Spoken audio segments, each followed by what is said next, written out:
On enregistre ce soir exceptionnellement, ou enfin à chaque fois qu'on va faire des trucs tous en commun, peut-être qu'on peut enregistrer.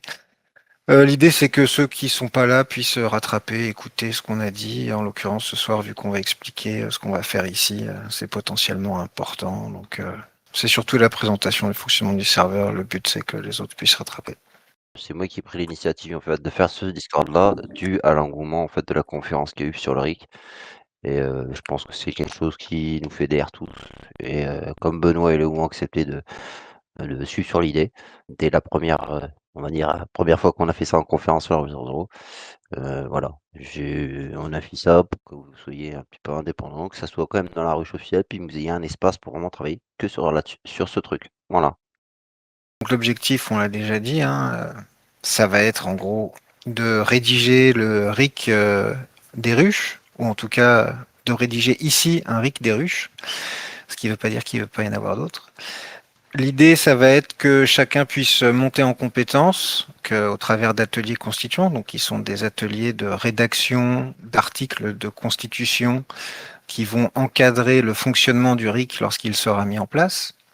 Dans un premier temps, probablement que on va travailler un petit peu sur donc ce qui a déjà été proposé au travers de Guillotine et de le projet, et que donc à partir de là, on va commencer à regarder quels sont les critères qui font un bon RIC, quels sont les critères qui font un mauvais RIC, et commencer à bosser sur les critères en petits groupes et avancer au fur et à mesure. En parallèle de ça, je le dis maintenant comme ça c'est fait. Moi, j'aimerais donc que chacun monte en compétence vis-à-vis du RIC, mais aussi vis-à-vis des ateliers constituants, c'est-à-dire que ces ateliers peuvent être l'occasion d'être formés aux différents rôles nécessaires dans la conduite d'un atelier constituant, de sorte à ce que vous puissiez organiser des ateliers vous-même, que ce soit en ligne ou en présentiel. Dans vos ruches locales ou même en dehors de vos ruches locales, enfin dans les différentes ruches régionales, départementales ou même micro-locales, comme vous voulez. L'idée, ça va être qu'il y ait un petit peu voilà, de prise en charge par vous. C'est pas forcément le but de ce Discord, mais moi, c'est mon but au travers de ce Discord, c'est que vous puissiez organiser des ateliers constituants et que tout le travail ne se passe pas forcément sur ce Discord, quoi. Voilà, c'est le petit truc que je voulais rajouter. Donc l'idée, c'est que donc on se retrouve une fois par semaine pour environ 2 heures. Donc d'abord dans un salon en commun où on va réfléchir à notre ordre du jour pour la soirée, puis se diviser en groupes, parce que pour que l'intelligence collective fonctionne au mieux, l'idée, c'est d'être quelque part entre 5 et 10 personnes. Donc, si on est plus de 10, et bah, du coup, on fera plusieurs salons. Donc, pour ça, il y aura des salons de groupe et un vocal commun. Dans le vocal commun, donc, bah, on se retrouve tous au début, on discute de l'ordre du jour et de la répartition des groupes. On se répartit donc en groupe, on fait un travail, donc ça va faire, admettons, une demi-heure, le temps que les gens arrivent et tout, dans le salon commun. Puis, à peu près 1h15 en travail de groupe, puis une restitution que les groupes expliquent aux autres groupes ce sur quoi ils ont travaillé. Donc voilà, ça ce sera pour les ateliers de travail, donc les ateliers de rédaction. Après, quand c'est juste de la présentation d'un concept, par exemple, lorsqu'on va parler de ce qui fait un bon RIC ou pas, on peut tous être dans le même salon, ça pose pas de souci. Mais pour le travail de rédaction, c'est toujours mieux d'être en petit groupe. Donc il y a deux modes possibles. Soit tout le monde travaille sur la même thématique, soit il y a deux groupes qui se créent avec des volontés de travailler sur une thématique différente au sein du RIC toujours, hein, parce que l'idée c'est ici, ça va être de travailler sur le RIC. Mais bon, il y a plein d'aspects dans le RIC. Il y a la partie média, il y a la partie initiative, il y a la partie référendum, il y a les modalités du vote, les sécurités, comment est-ce qu'on contrôle les signatures, tout ça. Il y a plein d'éléments qui peuvent être vus dans un RIC. Donc voilà, peut-être qu'il y aura des fois où il y aura des thématiques différentes dans les salons. Donc pour ça, il y aura plusieurs salons, deux groupes, et donc restitution après, comme je disais, on se retrouve ensemble et on discute de ce qui s'est fait dans les groupes. Et puis la semaine prochaine, enfin la semaine d'après, rebelote, on fixe nos ordres du jour, on travaille en groupe si on est plus de 10, etc. Pour ce qui est des rôles, donc là ça va être un peu technique, mais c'est juste pour discuter de comment ça va se dérouler. Donc les rôles spécifiques à Discord, quoi, ce qui est au niveau de l'admin, c'est comment on règle les droits des personnes. Il y a donc Benoît et moi consultant RIC. Il y a un rôle qui s'appelle roller, qui va juste servir à ce que quelqu'un puisse donner le rôle facilitateur. Le rôle facilitateur, c'est donc le facilitateur, c'est au cours d'un atelier celui qui va distribuer la parole à ceux qui la demandent et essayer de fluidifier les échanges. Le secrétaire, donc c'est la personne qui va prendre des notes. Dans l'idéal, on essaye de faire en sorte que les notes ce soit pas juste un truc fait en parallèle de l'atelier. Vu qu'on est sur des ateliers de rédaction, les notes sont extrêmement importantes parce que la seule chose qui va rester de l'atelier, ce sont les notes. Donc l'idée, c'est que les participants, pendant l'atelier, vérifient les notes et discutent des notes et que toute la discussion en fait soit concentrée sur le texte. Donc le rôle de secrétaire va être vachement important. Vas-y Benoît. Oui, d'ailleurs, pour le rôle de secrétaire, il y a un drive qui a été mis à disposition, qui est en open source, Nextcloud, où il y aura un document partagé, donc un lien qui vous sera partagé, où dessus vous pouvez faire de l'écriture collaborative, ouais, sur Ombutine, exactement. Et c'est tout l'avantage de ce drive, c'est que le secrétaire, oui, il note, mais les gens peuvent garder un œil sur ce qui est écrit. Et le rôle du secrétaire est quand même super important parce que on est là pour quand même aboutir à des propositions. Et bon, même si on n'aboutit pas à des propositions, c'est pas grave, on fera mieux la prochaine fois. Il faut pas non plus se mettre trop la pression. Et une fois que des articles seront terminés, entre guillemets, parce que un texte, une proposition de loi constitutionnelle sur un RIC peut toujours évoluer, et donc il faut qu'elle évolue, c'est important. On pourra la stocker aussi sur Ombutine, sur une partie document commun, où ce sera consultable par tout le monde. Voilà. Donc on aura un document partagé en éditeur, en mode éditeur libre, où tout le monde pourra écrire dessus. C'est important lors des travaux en atelier constituant en intelligence collective. Voilà. Ok, je poursuis sur les rôles. Dernier rôle qu'il y a durant un atelier, c'est le rôle de garde-fou. Donc on verra s'il y a besoin d'attribuer ce rôle, mais par défaut, on estime que c'est le travail de tout le monde. Donc c'est éviter les hors-sujets, prévenir lorsqu'on est en train de partir en hors-sujet et vérifier le temps qui passe, parce que lorsqu'on se fixe un objectif durant un atelier, admettons écrire un article, et que les trois quarts du temps se sont écoulés, bah voilà, faut mettre la pression un petit peu pour finir avec une rédaction, sachant que tous les ateliers sont pas obligés de finir avec un texte finalisé que tout le monde trouve excellent. Mais bon, un atelier constituant, s'il y a zéro rédaction et que ça se répète, bah, c'est plus vraiment un atelier constituant, c'est de la discussion constituante, quoi.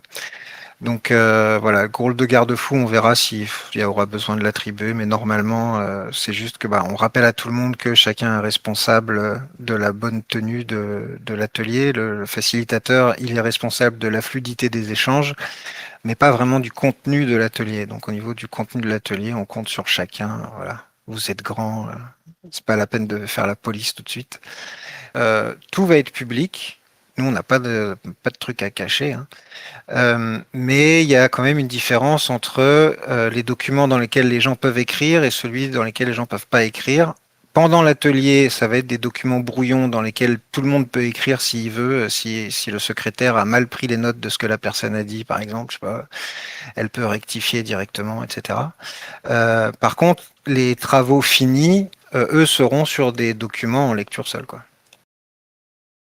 Et donc pour finir avec les rôles sur Discord, vous avez des rôles pour ceux qui connaissent les rôles, voilà, ça peut se voir sur le profil de la personne.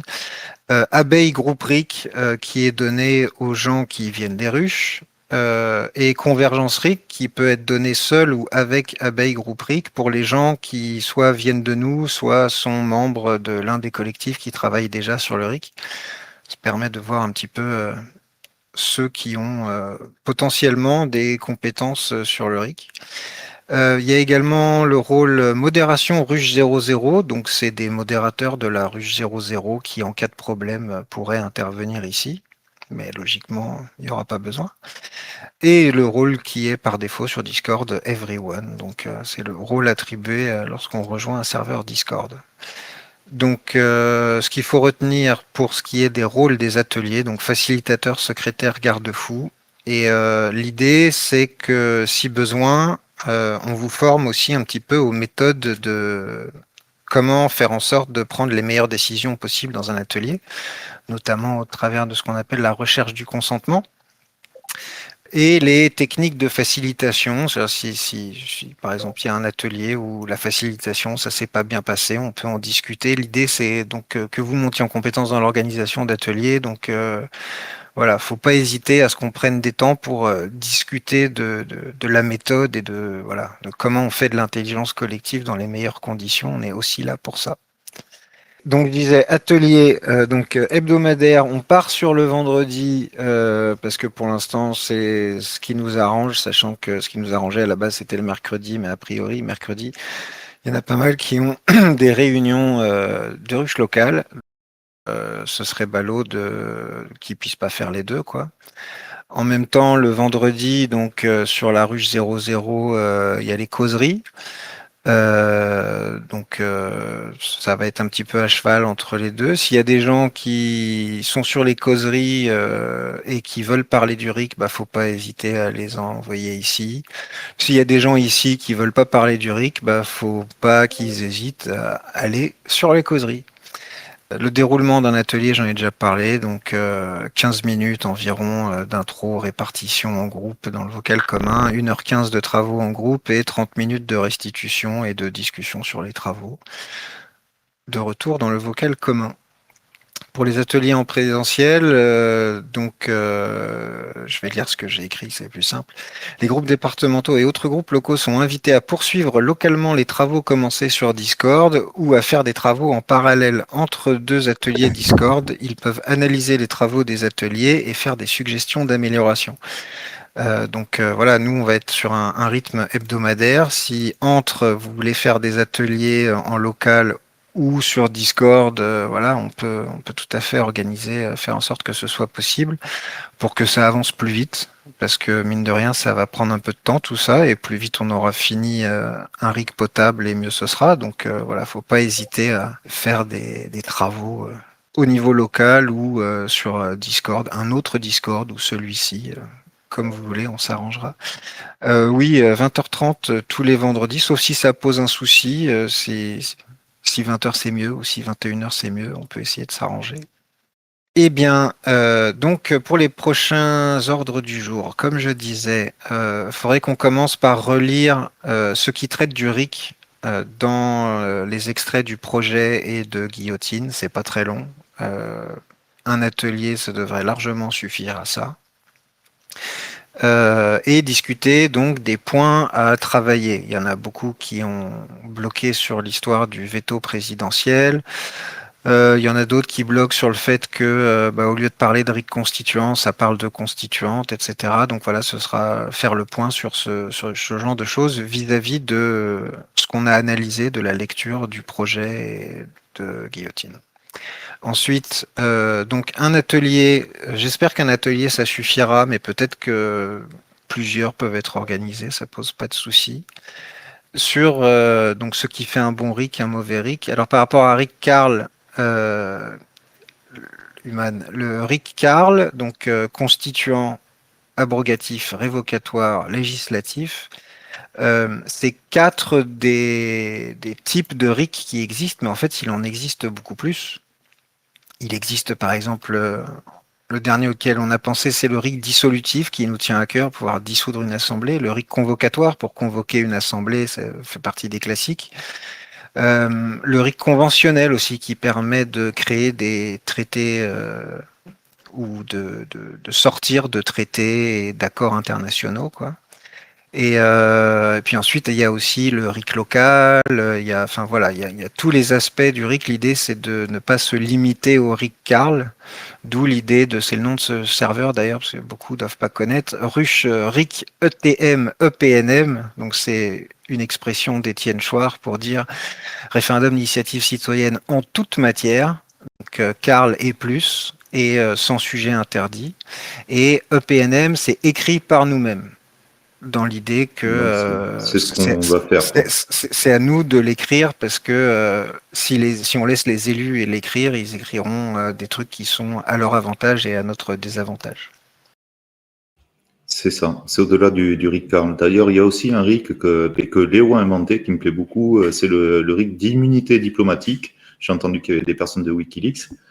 Et c'est donc un RIC qui donne la possibilité de donner le statut de réfugié politique à un lanceur d'alerte, un truc comme ça. Donc voilà, c'est au-delà du RIC Karl. Le RIC Karl, il s'arrête à ces 4 matières, quoi. Le RIC en toute matière, c'est l'infini, le champ des possibles, même ceux qui n'existent pas encore et ceux qu'on va inventer dans le futur. Après, il y a le niveau réglementaire aussi dont on parle jamais, mais tout ce qui est exécutif, fonctionnement de l'Assemblée nationale et tout ça, c'est pas régi par la loi ni par la Constitution, donc c'est pas compris dans le CARL. C'est ce qu'on appelle les règlements. Donc, tout ce qui est en dessous peut être intéressant aussi. Il n'y a pas que le sommet du pouvoir qui nous intéresse. Ouais, pour les personnes novices, je pense qu'il est important de préciser que le RIC, c'est quoi? C'est un processus de démocratie directe qui permet aux citoyens d'exercer leur pouvoir politique sans attendre des représentants, sans que les représentants agissent dans cette procédure et sans que les représentants changent le résultat de la décision qui a été prise par l'ensemble du peuple. Donc, c'est un outil de démocratie directe qui donne le pouvoir aux citoyens. C'est un contre-pouvoir citoyen. C'est la possibilité de décentraliser les pouvoirs à la citoyenneté. Voilà, le seul point pour l'instant autre que j'ai traité, évidemment, c'est pas exhaustif, hein, c'est juste les premiers trucs qui me sont sortis par la tête. C'est de regarder dans Guillotine et dans le projet les autres types de référendums, parce que quand on traite du RIC, on va traiter de tout ce qui est la sécurité, par exemple, autour de l'organisation du référendum, qu'il ne soit pas manipulable sur le plan médiatique, mais aussi qu'il ne soit pas trucable au niveau des chiffres du vote, etc. Donc ça va potentiellement pas seulement concerner le RIC, mais tout type de référendum. Et donc voir aussi au sein du programme, ça ce sera dans un dernier temps, les RIC qui sont proposés dans le programme, comment ils sont déclenchables dans les conditions actuelles de la loi, et voir si c'est légitime que ce soit le président qui les lance, et aussi si c'est légal que ce soit le président qui les lance, parce que il y a beaucoup de gens qui se présentent à la présidence en disant bah voilà, je vais lancer des référendums sur ceci et sur cela. Sauf que les référendums du président, ils passent par l'article 11. L'article 11 a des sujets limités, ne permet pas de modifier la Constitution, sauf cas exceptionnel. Donc voilà, faudra qu'on fasse un petit point global sur les référendums qui dépassent un petit peu la simple initiative citoyenne, quoi. Après, évidemment, si vous avez des idées d'ordre du jour à traiter, bah, n'hésitez pas à les proposer, que ce soit ici, à l'écrit, en vocal, comme vous voulez. Et puis on verra ce qu'on peut faire pour organiser un atelier là-dessus, quoi. Voilà, sur la présentation. Moi j'ai fini, je ne sais pas s'il y a des questions. Dans le chat général, vous pouvez proposer des sujets, par exemple.